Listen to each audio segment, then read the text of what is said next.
Welcome to The Pulse. I'm Maleeha Sheikh. And I'm Ginella Massa. We've all heard the term hipsters, but what about Mipsters? We're talking about a music video featuring trendy Muslim women doing some pretty cool things, all while wearing hijab. It has stirred a buzz online, sparking a fierce debate about whether modesty and style can ever go hand in hand. Did these ladies go too far? We're chatting with one of the young women who was featured in the shoot about what it means to be a Muslim fashionista. Shout out to old Jews and old rules.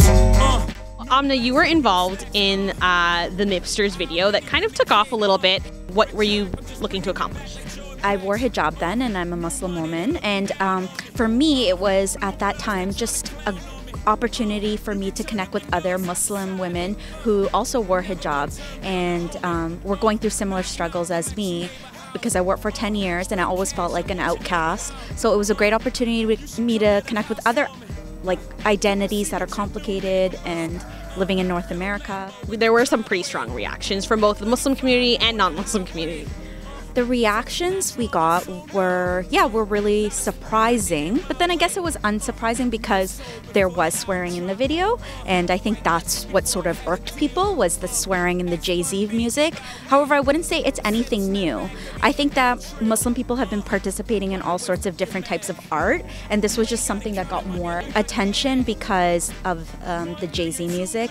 I think there's a lot of negativity within the community, within our communities, because I would say of patriarchal structures that don't want to see women advance, like women like you or me who are in the arts or in media doing really cool things, and people don't want to see us progress, but we're doing it regardless, right? So you don't wear hijab anymore, and I guess people will maybe wonder why you chose to take it off. It was a large part of my life, formative years, 20 to 30. Well, I'm 28, but I was wearing it for so long, and for the past 2 years, I was always feeling sad. And I think I always felt like, oh, everywhere I go, I'm always being sort of exotified.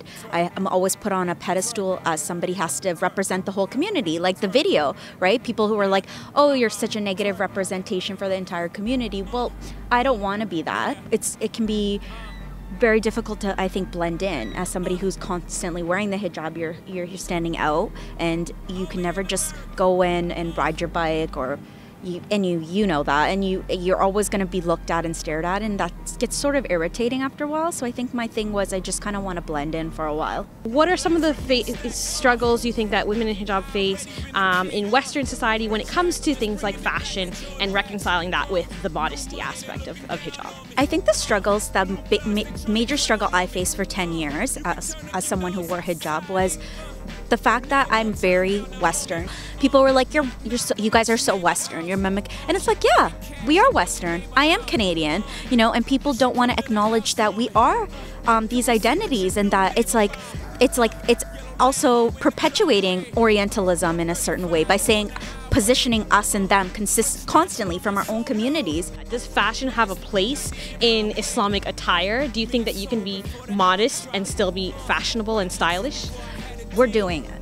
So whether people want to say that's not Islam and want to define it as something that's this one little box, a lot of people don't fit into that box, and the reality is this is their Islam. But I think it's important for us to get out there, not necessarily assimilate, but participate and show that we're creative, we're different, we're a mixed community, but we're also Muslim and we have swag. Last thing you wanted was your picture snap. Still lurking.